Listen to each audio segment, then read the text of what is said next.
Olá, tudo bem? Estamos reunidos aqui para mais um dia de formação. Iniciemos com a nossa oração. Em nome do Pai, do Filho e do Espírito Santo. Amém. Enviai, Senhor, teu Santo Espírito, aumentai em nós o dom da fé e do entendimento, para que através dessa formação possamos nos aprofundar e crescer no amor a Ti. Em nome do Pai, do Filho e do Espírito Santo. Amém.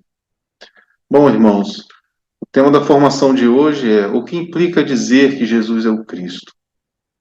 Bom, primeiramente a gente precisa entender o significado do nome Jesus, o significado do nome Cristo.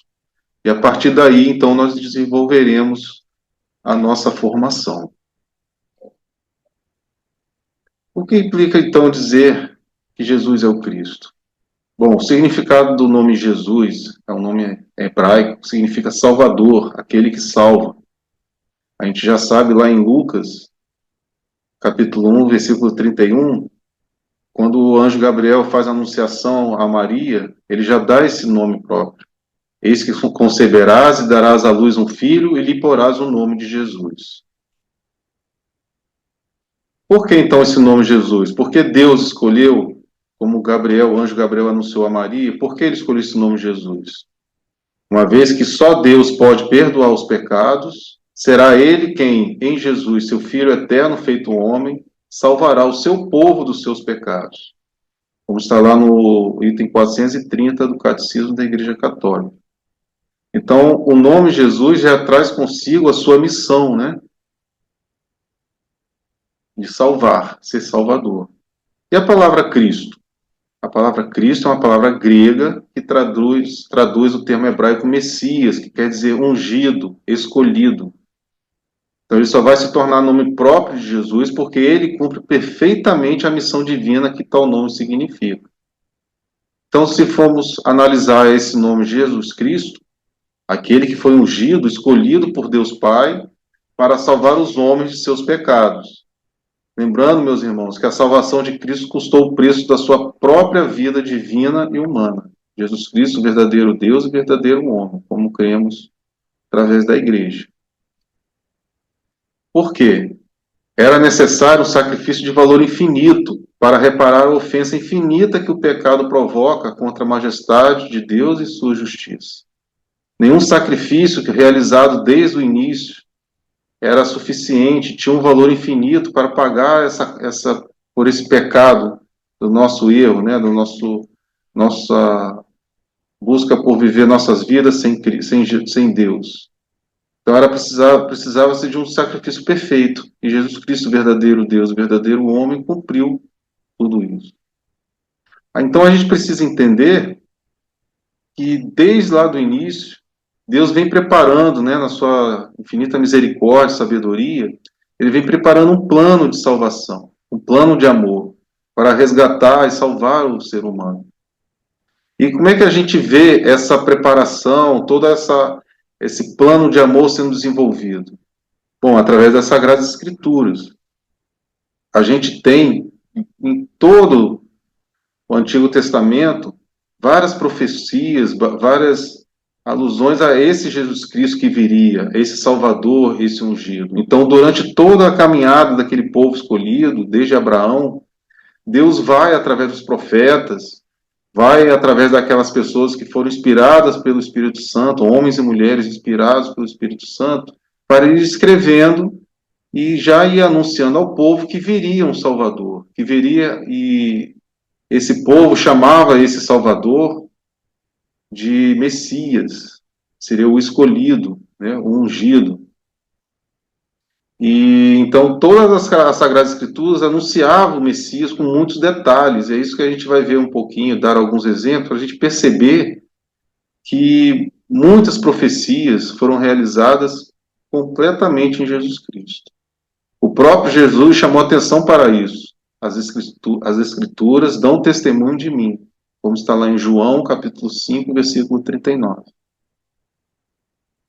Lá na segunda carta de São Pedro, capítulo 1, versículos 20 a 21, ele vai dizer assim: antes de tudo, sabei que nenhuma palavra da Escritura é de interpretação pessoal, porque jamais uma palavra foi proferida por efeito de uma vontade humana, Homens inspirados pelo Espírito Santo falaram da parte de Deus. Então, tudo aquilo que foi escrito no Antigo Testamento, sabemos que foi inspirado por Deus, pelo Espírito Santo. Então, aquelas pessoas escreveram, claro, escreveram conforme seu entendimento da sua época, mas escreveram aquilo que Deus revelou que escrevesse. Então, a gente sabe que através das Escrituras nós podemos entender como Deus vai anunciando a vinda desse Messias, desse Salvador. Vamos ver alguns exemplos disso. Lá na segunda de Samuel, capítulo 7, versículo 16, está escrito assim: Tua casa e teu reino estão estabelecidos para sempre diante de mim, e o teu trono está firme para sempre. Já vai falando de Jesus Cristo. Quantos séculos foi feita essa profecia? Lá em Lucas 1:69, suscitou-nos um poderoso Salvador da casa de Davi, seu servo, como havia anunciado desde os primeiros tempos, mediante os seus santos profetas. Então já sabia, o povo já sabia que esse Salvador, esse Messias, ele viria da casa de Davi, da descendência de Davi. E José e Maria eram da casa de Davi, descendentes de Davi. Interessante a gente também estudar esses grandes profetas, né, principalmente Isaías, e perceber o quão perfeito é Deus nesse anúncio desse Messias, os detalhes que foram dados e se cumpriram em Jesus Cristo. Olha só que interessante. Lá em Isaías capítulo 7, versículo 14. Uma virgem conceberá e dará à luz um filho e o chamará Deus conosco, Emanuel. Ou seja, um Deus que viveria no meio de nós, estaria conosco. Uma virgem conceberá e dará à luz. Olha que interessante, né? O profeta Miqueias, capítulo 5, versículo 1 e seguintes. Mas tu, Belém, tão pequena entre os clãs de Judá, é de ti que sairá para mim aquele que é chamado a governar Israel. Sabe qual é o significado da palavra Belém, meus irmãos? A casa do pão. Jesus Cristo é o quê? É o pão do céu. É a nossa Eucaristia, o sacramento dos sacramentos.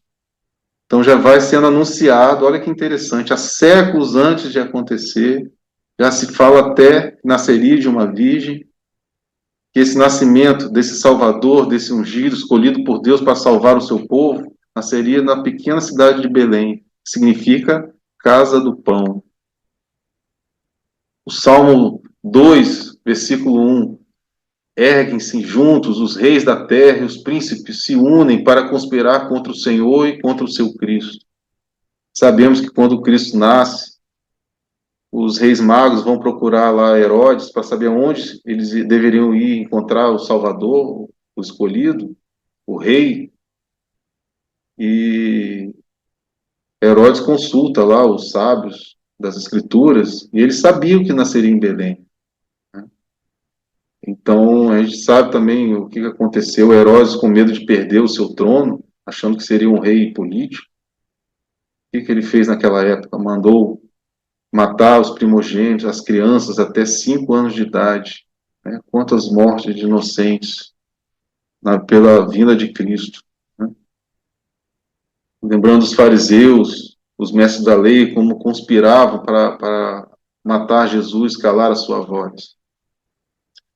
Mais uma vez, Isaías, lá no capítulo 61, versículo 1. O Espírito do Senhor repousa sobre mim, porque o Senhor consagrou-me pela unção, enviou-me para levar a boa nova aos humildes. Está falando de Jesus Cristo. Outro capítulo de Isaías.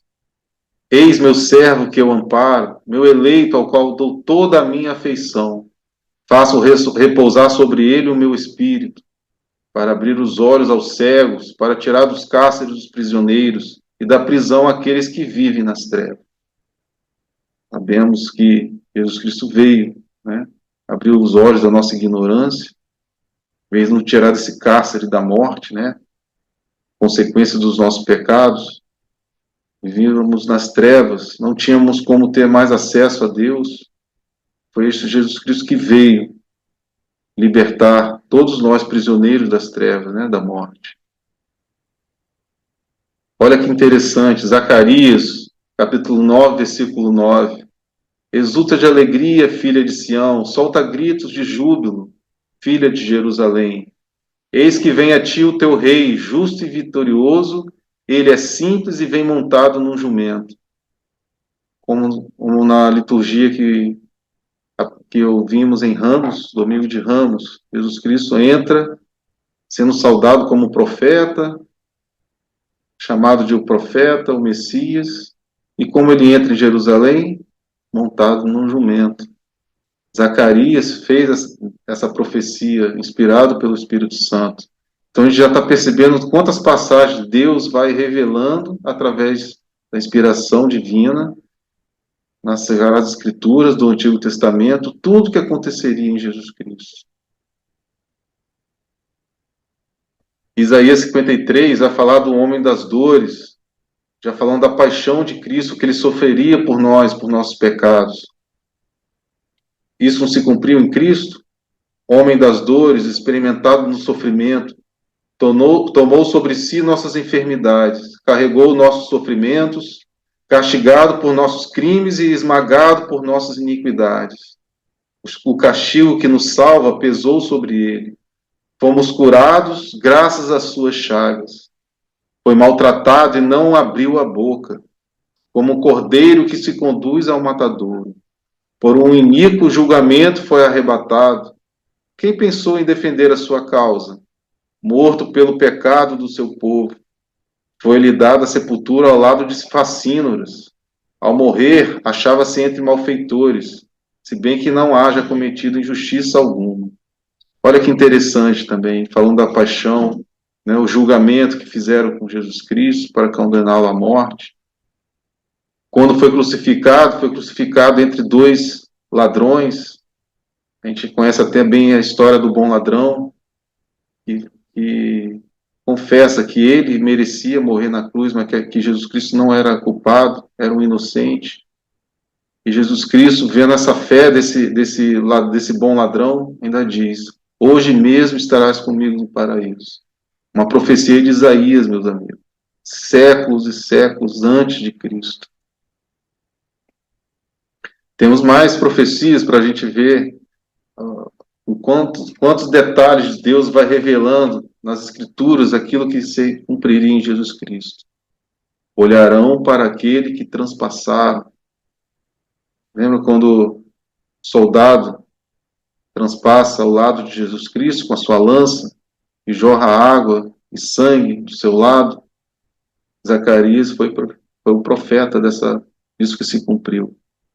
No Salmo 15, de 8 a 11, a minha carne repousará na esperança, não deixarás a minha alma na região dos mortos, nem permitirás que o teu santo conheça a corrupção. A gente sabe que Jesus Cristo morre na sexta-feira e ao terceiro dia, não depois de 3 dias, como muitas pessoas costumam dizer. Morreu na sexta e ressuscitou no domingo. Então a sua carne não chegou à corrupção. Então, conclusão que tiramos disso, meus irmãos. Os profetas fizeram essas previsões perfeitas, porque Deus é perfeito, e foi Ele que inspirou essas pessoas para escrever cada passagem, cada profecia. Elas foram escritas até 700 anos de antecedência. Falava que ia nascer de uma virgem, que nasceria na casa do pão, que é a cidade de Belém, que os reis da terra tentariam aniquilá-lo, e tantas outras que a gente não vai ter tempo de falar aqui. Mas isso é uma certeza para que a gente possa lembrar que não é coincidência. Como pode profetas de épocas diferentes, tantos séculos antes de Cristo, fazer essas profecias tão perfeitas, falando desse Deus que se tornaria homem e viria para salvar nos nossos pecados? Então, justamente usa também a razão, não só a fé. Então, você vê que pela razão, pelo estudo da Sagrada Escritura, a gente também chega à conclusão que esse Deus Todo-Poderoso realmente se encarnou em Jesus Cristo, o Filho, para poder vir realizar e cumprir a sua missão de salvar a humanidade. E, para finalizar, eu convido você a reler a passagem dos discípulos de Emaús.